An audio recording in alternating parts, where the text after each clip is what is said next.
Bueno, pues seguimos con el capítulo 7, o sea, empezamos en el capítulo 7 de Miqueas, pero es continuación de lo que venimos viendo en estas últimas semanas, porque lo de dividir en capítulos y versículos es cosa, según algunos, nueva, es de la Edad Media, pero bueno, yo ya no estoy en la Edad Media, ya la he superado, estoy en la Edad Vieja. Bueno, pues vamos a empezar con el capítulo 7, vamos a ir leyendo los versículos. Si alguno ha leído la porción del 1 al 7, estupendo. Si no, vamos a ir de uno en uno y lo vamos desglosando. Como está ahí, no hace falta que lo busquéis, sino que uno empiece o una y lea el versículo 1. Ay de mí, no han dejado nada.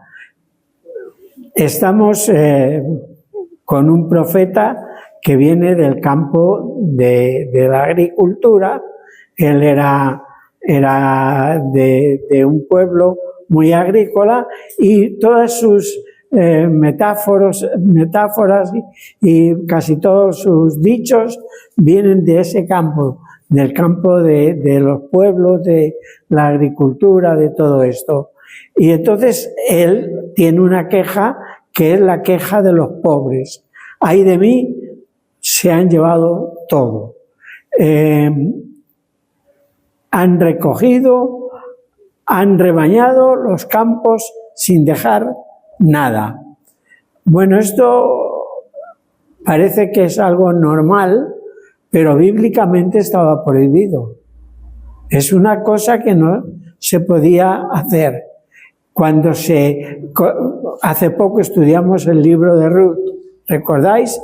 Entonces, ¿qué pasaba? Que detrás de los segadores iban las espigadoras, iban recogiendo, y Boz le dijo a los segadores dejar un poco más de mies para que recoja Ruth más mies. Le había echado el ojo, le gustaba, y dijo, pues esta que coja más trigo que lo normal, ¿no? Pero esa era la costumbre. Mirad, dice en el libro de Levítico, capítulo 19, versículos 9 y 10. Cuando siegues la mies de tu tierra, no segarás hasta el último rincón de ella, ni espigarás, es decir, recogerás las espigas de tu tierra segada, y no rebuscarás en tu viña, ni recogerás el fruto caído de tu viña. Para el pobre y para el extranjero lo dejarás. Yo, Jehová, vuestro Dios. Así que estaba prohibido por la ley rebañar los campos. Tenían que ir segando y lo que caía o lo que se quedaba allí para los pobres. O las viñas no tenían que llevarse hasta el último racimo. Aquí se queja de que no podía coger ni un higo, se habían llevado todos los higos, o sea, ese es el egoísmo personificado. Arrasaron con todo. Bueno, eso es lo normal, ¿no? Uno tiene su tierra, pues coge su fruto. Uno tiene su fábrica, se lleva sus cosas. Pero había que dejar para el pobre, para el extranjero. Así que eso no era caridad. No es que Boz les dijo no lo llevéis todo porque era bueno y por caridad, es que era ley, era obligatorio. Hay cosas que a nosotros nos parecen normales, que no son malas, pero que están contra la ley de Dios. Por eso conviene echar vistazos a lo que Dios dice, porque Dios en el Pentateuco, en los primeros libros de la Biblia, no solo habla de cómo hay que hacer el sacrificio y de cómo esto, y qué animales se pueden comer, que no. Eso es una parte, pero la otra es la vida, cómo hay que organizarla, ley para la vida. Y si en este mundo se siguiera las normas de la ley de Dios, no de los 10 mandamientos solamente, sino de la ley de Dios, pues el mundo estaría mejor. Entre otras cosas, no había posibilidad de que hubiera ricos y pobres. No es que no hubiera propiedad privada, cada uno tenía lo que tenía, pero la tierra era de la familia a la que le había tocado. Y si la tenía que vender, según el año que fuera, porque había el año de jubileo, a los 7 años volvían las tierras al propietario primero. Fijaos, la cosecha no había que coger todo. No podías negarte a ayudar al hermano, no podías cobrar intereses por el dinero prestado. Esa es la ley de Dios. Que a Dios le importa poco que pidamos mucho de interés, pero a nosotros sí nos interesaría pedir la hipoteca y que no te cobren nada. Que el piso que yo vendí ahora lo pueda recuperar. ¿Me dais cuenta? Entonces eso era caridad, no era caridad, era obligado cumplimiento. Así que aquella gente, entre otras cosas, también estaban pecando en esto, en arrasar con todo lo que había en los campos o en donde fuera, en todos los negocios. Allí se llevaba el carpintero, se llevaba el serrín y la viruta, no dejaba para que nadie pudiera coger nada, porque se lo llevaba todo, todo. Bueno, ¿eso es un problema de aquel tiempo o es un problema de ahora? ¿Esas leyes sean para aquel tiempo o son para ahora también algunas cosas? ¿Recordáis las palabras de Jesús en el Sermón del Monte? No he venido a quitar la ley, sino a cumplirla. Y ni una jota ni un tilde, es decir, ni la letra más pequeña ni una tilde se va a quitar de la ley hasta que todo se cumpla. O sea que la ley de Dios se va a cumplir. Es de obligado cumplimiento. Versículos 3 y 4, si alguien los lee. Bueno, pues estamos entrando en los versículos del capítulo anterior, el final. Está faltando en el mundo las 3 cosas que Dios pide. Está faltando amar misericordia, que decía el capítulo 6, versículo 8. Hay que amar la misericordia. Está faltando el hacer justicia. Hacer justicia. No hay nadie. Fijaos cómo se están comportando los jueces y los que tenían que impartir justicia. Y en vez de humildad, que también se pedía en el capítulo 6, lo que hay es que cada uno hace lo que le da la gana. Fijaos el panorama de ese tiempo en aquella zona, ¿no? No había misericordia, no se hacía justicia y había chulería. En vez de humildad, había que cada uno hacía lo que le venía en gana. Ese es el panorama. Y el colofón de todo ello es el versículo 4. Fijaos lo que dice. Dice, el mejor de ellos es como una cerca de espinos. ¿Habéis visto cuando ponen en las fronteras los rollos esos de espino? El que se acerque se pincha. Así que el mejor de todos ellos era como esa cerca de espinos que no hay quien la pase. O retorcido como el zarzal. ¿Habéis ido alguna vez a coger zarzamoras? Eso es tremendo. Te pinchas, te pongas como te pongas, porque si no te pincha una zarza, te pincha otra. Cuando nosotros vivíamos en Guadarrama, en Madrid, en el jardín que teníamos, le salían zarzas. No os podéis hacer idea las raíces que tienen las zarzas y hasta dónde llegan. Empezabas a tirar y era medio jardín y salía zarza, de una solo. Así que esa es como era aquella gente, retorcidos como zarzales y pinchando, es decir, haciendo daño como una cerca de espinos. Ese era el panorama de hace 2700 años.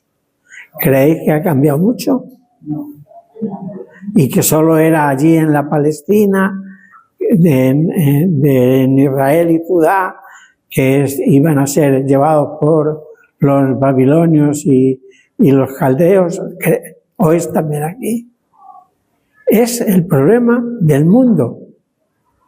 Ahora, pregunto, ¿eso ocurre solo en el mundo? Lo que los evangélicos o los creyentes decimos, eso son cosas del mundo. O alguno de nosotros pincha. Y es un poco retorcido. Yo creo que se da también entre nosotros. Así que este panorama hay que cambiarlo. ¿Por qué? ¿Qué es lo que cambia este panorama? Pues lo que le faltaba amar la misericordia. Cuando comentamos el capítulo 6 ya dijimos que la misericordia no es para cumplirla, lo bueno es amarla. Y cuando se ama la misericordia, es decir, que en nuestro interior, en lo que cada uno es, ama la misericordia, ser misericordioso, va a cumplir con la misericordia. Si yo amo la misericordia, voy a ser misericordioso. Así que amar la misericordia. La justicia tampoco es para conocerla. Los abogados estudian justicia, los jueces saben mucho de justicia, pero nos fiamos muchas veces muy poco de jueces y abogados porque no hacen la justicia. La justicia se sabe, pero no se hace.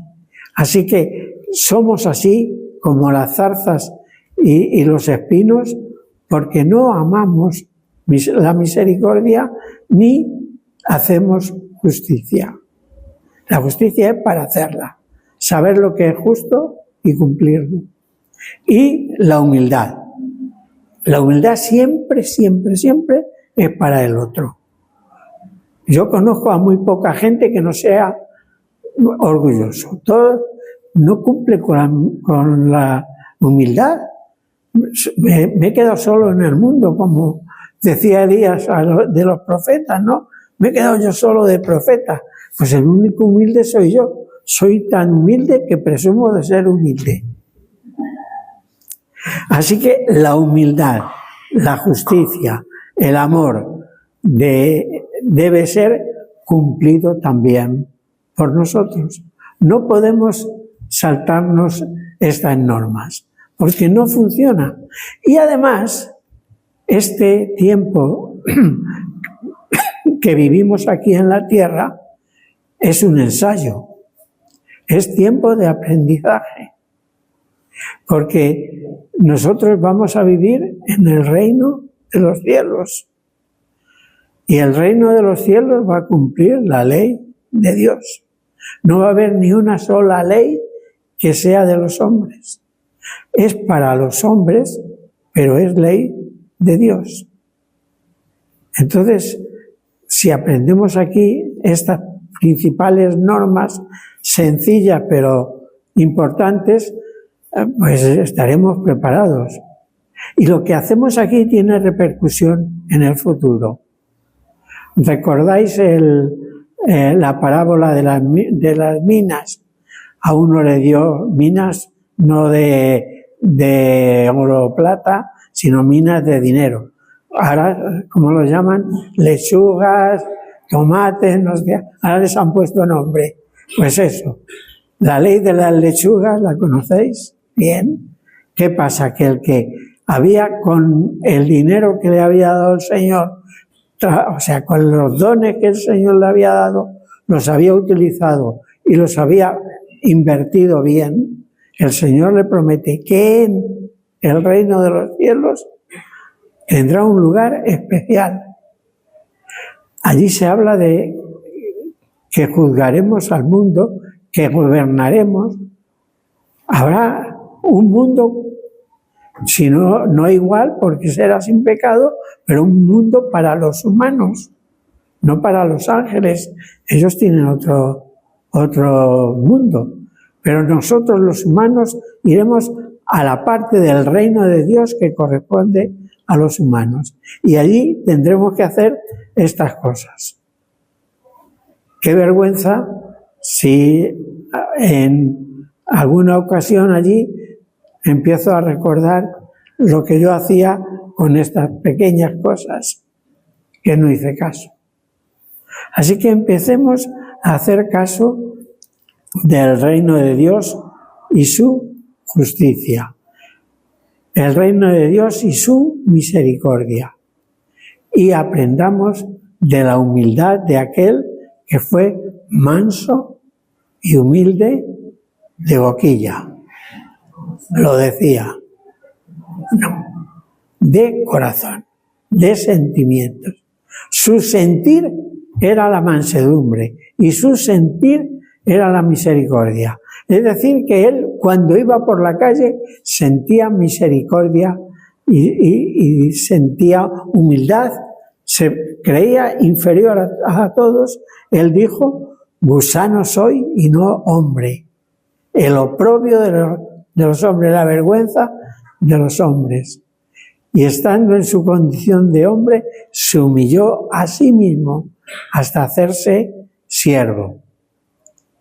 Fijaos la humildad del Señor. Esto es como el Señor quiere que nosotros actuemos. Nunca vamos a llegar a su nivel, pero en lo que podamos tenemos que seguir esa norma. Y ahora llegamos a un par de versículos que son muy desagradables. Es que no se entienden bien. Leed por favor 5 y 6. Es triste, ¿eh? Es triste el panorama. No te fíes de tu mujer, no te fíes de tu marido. No te fíes de tu padre, no te fíes de tu hermano, no te fíes de tu suegra, bueno, eso es lógico, pero no te fíes, no te fíes. Es exagerado, ¿no? No es para tanto, ¿o sí? ¿O sí? Fijaos, no hay más que morirse y el reparto de la herencia divide a la familia, automático. Muchísimas familias durante años ni se hablan por una sortija, por un cuchillo de plata, por cualquier cosa, por las herencias. Divide a la familia. No me digáis que no hay maridos y esposas que se fían mucho más de su madre y de su padre que de su marido o su mujer. Y hacen más caso a esto que a lo otro. Y tienen más confianza en los otros que en él. Es así, no se fían. No se fían. No hay confianza. Así que herencias, disputas familiares. Por cualquier cosa, cualquier disputa, y te quedas, pasan años y años, no quiero saber nada de ti. Y eso pasa, como dicen, en las mejores familias. No es cuestión de, es que hay algunos que son malísimos. No. Eso es el pan nuestro de cada día. La división familiar. Cualquier cosa que pase, traiciones. ¿A quién no le han traicionado algún familiar? A mí sí. Y supongo que a vosotros también. Que no esperabais que este familiar te la hiciera así. Te criticara o te dijera mentiras de ti o te pusiera mal con otros. Eso es así. Las religiones. Fijaos la que arman las religiones. Testigos de Jehová. Si un testigo de Jehová deja de ser testigo de Jehová, tienen toda la familia que desecharle por completo. Estamos hablando de vecinos nuestros que son testigos de Jehová, que están aquí, en medio de nosotros. Si uno deja de ser testigo de Jehová, no le va a hablar nadie de su familia, ni su mujer, ni sus hijos, ni sus padres, ni nadie en la iglesia, nadie. Por no hablar de si caes en manos de mahometanos. 360 millones de perseguidos, cristianos perseguidos hay en el mundo. Lo leíamos hace dos miércoles en el culto. 360 millones de personas perseguidas por su religión. ¿Estaba equivocado el profeta de parte de Dios al decir esto? Bueno, la verdad es que eso son cosas del Antiguo Testamento, ¿no? Así que, no, porque decís que no. Mateo 10, 34 al 36, que alguien lo lea, por favor. Textualmente, las palabras de Miqueas las dijo Jesús, pero dijo una frase que no nos gusta. He venido no a traer paz, sino a traer espada. Porque he venido para que el padre esté contra la madre, el hijo, lo mismo. ¿Ha venido el Señor para eso? ¿O la venida del Señor ha hecho que eso ocurra y se difunda por todo el mundo? ¿A qué vino el Señor? Él vino a traer paz. Miqueas 4:3, lo estudiamos hace muchas semanas, dice: Él juzgará entre muchos pueblos y corregirá a naciones poderosas hasta muy lejos, y martillarán sus espadas para azadones y sus lanzas para hoces. No alzará espada nación contra nación, ni se ensayarán para la guerra. Anda, que no ahorra dinero eso. Si eso se cumpliera, viviríamos todos como pachás. El dinero que se gasta ahí bien repartido, madre mía. Lo malo es que no trabajaría nadie, porque tendríamos la bolsa bien llena. Entonces Jesús vino a traer paz o vino a traer guerra. Ha venido a traer paz. Pero este versículo, que las hoces se convierten que las espadas se convierten en hoces y las azadas en escudos o en lo que sea, nosotros lo hemos hecho al revés. Y las azadas, los instrumentos de trabajo, los hemos convertido en instrumentos de guerra. Y es una cosa muy seria. Parece que no tiene importancia, pero sabéis que justifican mucho el armamentismo porque dicen que eso está haciendo que la industria crezca y que además se estudian también las cosas, que tenemos muchas mejores comunicaciones, muchas mejores cosas gracias a la guerra que se estudia. Y yo digo, y si no hubiera guerra, no lo podían estudiar igual. Y se ahorrarían el dinero de la guerra. Así que si convertimos las azadas en espadas, el Señor que ha venido a traer la azada en vez de la espada, testifica que vamos a ir a la guerra. Y el Evangelio ha traído la guerra en las familias. Por lo que decíamos, porque no consentimos que alguien piense de distinta manera. No queremos que nadie haga que no haga lo que yo digo, que vaya por su cuenta, que piense de otra manera. No. En religión, lo que te digan tus padres. En España somos católicos, apostólicos, romanos, porque es la religión de mis abuelos. Y si era de mis abuelos, no voy a deshonrar a mis abuelos o a mis tatarabuelos.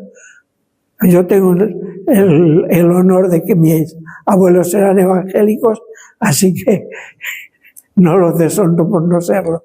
Pero, ¿entendéis lo que quiere decir? El Señor que ha venido a traer paz con su evangelio hace que aquellos que no quieren la paz demuestren que son guerreros, que son matones, que quieren la muerte, que quieren la guerra, que quieren la lucha. Lo demuestran, porque no se molestan ni en pensar o en escuchar qué es lo que dice este que se llama cristiano y no quiere hacer ciertas cosas que tú haces. Pero somemos, si no quiere hacer cosas malas, hazle caso, no le hagas la contra. Así que es verdad que si una esposa se convierte, el marido se pone furioso y va contra ella, o al revés. He venido a traer paz, decía Jesús. Mi paz os dejo, la paz os doy.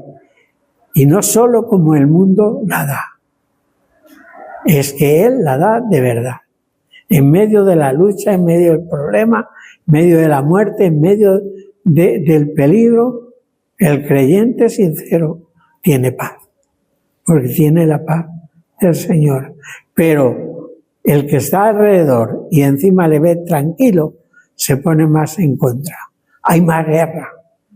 Mira cómo estamos y mira cómo está ahí tan tranquilo. Está tranquilo porque tiene la paz del Señor.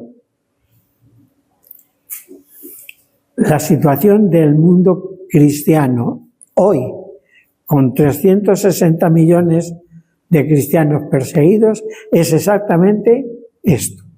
El Señor, al traer el Evangelio, de alguna forma, ha metido la espada, ha metido la guerra, no por Él, sino por aquellos que lo rechazan.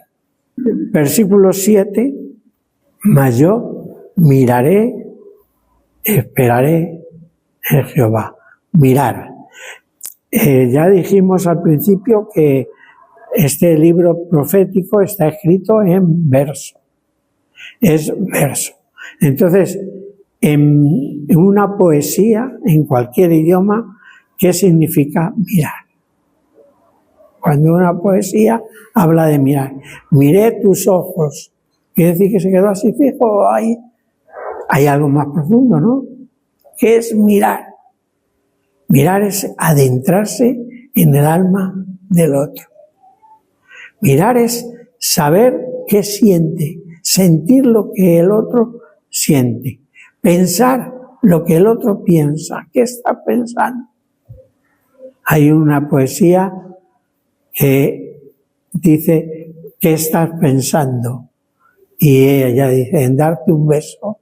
Y a él entró un sonrojo inmenso, porque no se esperaba que le dijeran eso, pero este era tu pensar. ¿Cuál es tu pensar? En darte un beso. Mirar al Señor, pero yo miraré a Jehová. ¿Hasta qué punto estamos nosotros siendo capaces, esforzándonos en mirar al Señor? ¿Le estamos mirando? ¿O estamos de paso? Bueno, habéis ido a museos, ¿verdad? Y hay gente que mira los museos y hay otros que pasamos por los museos. Una sala, la otra, y como no haya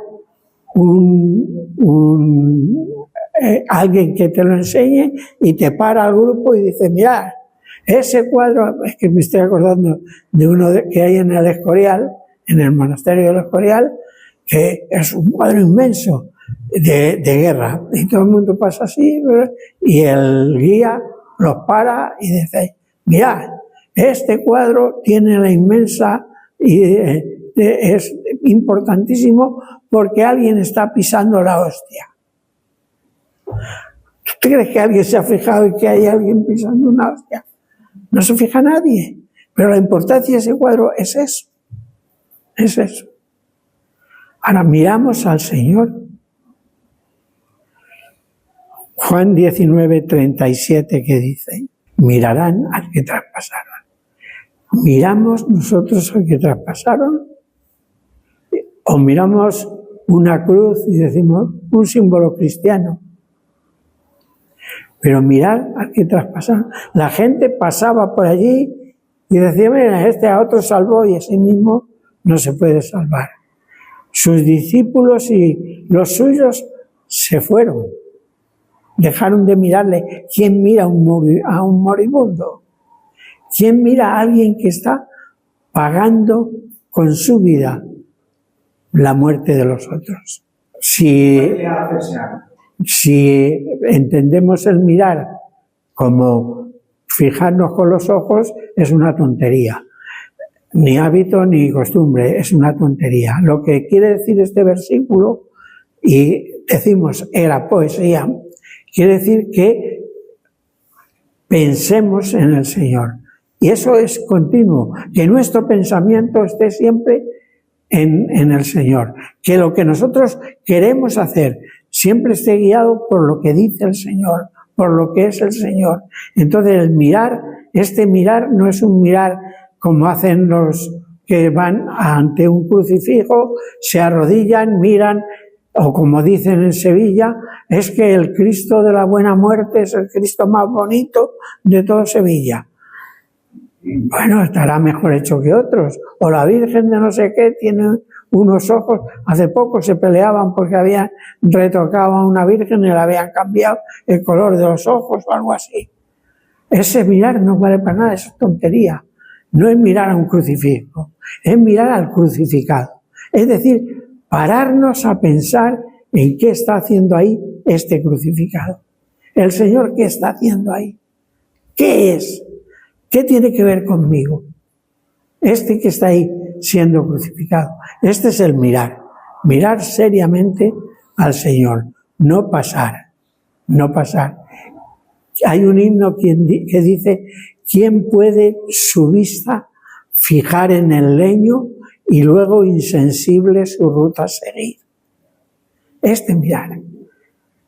Mirar al que está en el leño y seguir tu vida como si no hubieras visto nada. Ese es el mirar. En Hebreos 12:2, que dice, que esto aclara lo que estaba yo ahora diciendo. Hebreos 12:2. Puestos los ojos en Jesús, el autor y consumador de la fe, el cual por el gozo puesto delante de él sufrió la cruz, menospreciando lo propio, y se sentó a la diestra del trono de Dios. Puestos los ojos en Jesús. Sabéis que esto está en el contexto de aquellos héroes de la fe que murieron, que sufrieron persecuciones, sufrieron de todo, mirando al invisible. Y si es invisible no se le puede mirar. Entonces su mirada era más profunda que echar una ojeada. Entonces nosotros tenemos, como dice Hebreos, que hacía aquella gente, poner los ojos en Jesús, el autor y consumador de la fe, que por la alegría que le fue puesta delante, es decir, por saber que los hombres y mujeres de este mundo, muchos se iban a convertir, se humilló, se hizo hombre y pagó en nuestro lugar, en la cruz del Calvario, la muerte que nosotros merecíamos, la muerte eterna. Así que poner los ojos en Jesús significa fijarnos siempre en Él y hacer lo que Él dice. Otro versículo importante, Zacarías 12:10, fijaos, mirarán a mí al que traspasaron. ¿Por qué? Porque nos vamos a hacer buenos según crezca la cultura, según la ciencia avance y haya más enseñanzas y más cosas. No, porque el Señor derramará espíritu de alabanza, espíritu de gracia, espíritu de adoración o de oración. El Señor derrama en nuestros corazones su espíritu que nos lleva a la gracia de Dios para absorber todo lo que Dios tiene para con nosotros. La gracia de Dios está ahí y nosotros podemos coger de esta gracia y derrama su espíritu en nuestros corazones para que seamos capaces de agarrarnos a la gracia y seamos capaces de tener una oración con el Señor, es decir, una comunión directa con el Señor, que Él nos hable y nosotros le hablemos. Yo sé que a ese nivel yo por lo menos llego poco, pero la gracia de Dios está ahí y debemos intentar llegar a eso. Y dice, termina Zacarías diciendo, sí, amén. Pues decimos igual, que esta gracia llega a nosotros, sí, amén. Como conclusión, solo os leo un versículo o dos. Salmo 56:4. En Dios alabaré su palabra. En Dios he confiado, no temeré. ¿Qué puede hacerme el hombre? A veces decimos, ¿qué temeré lo que puede hacerme el hombre? Como dicen, aquí estoy yo. Pero es, en Dios no temeré, porque ¿quién me puede hacer el hombre? No me puede hacer nada. Si me mata es para ir con el Señor. Y el Salmo 46, versículos 1 al 3 dice, Dios es nuestro amparo y fortaleza, nuestro pronto auxilio en las tribulaciones. Por tanto, no temeremos, aunque la tierra sea removida y se traspasen los montes al corazón del mar, aunque bramen y se turben las aguas y tiemblen los montes a causa de su braveza. ¿Cómo está temblando la tierra? ¿Os dais cuenta? Pero físicamente, terremotos por todos lados, volcanes, hay de todo. Pues aunque pase todo eso, que la gente se asusta, no temeré, porque Dios es mi amparo y fortaleza, y mi pronto auxilio en las tribulaciones. Este versículo es precioso, pronto auxilio, o sea, rápido, no tarda, Él viene pronto a auxiliarte. Aunque pases por lo que pases, Él está ahí desde el primer momento auxiliándote. Bueno, pues este es el capítulo 7 de Miqueas y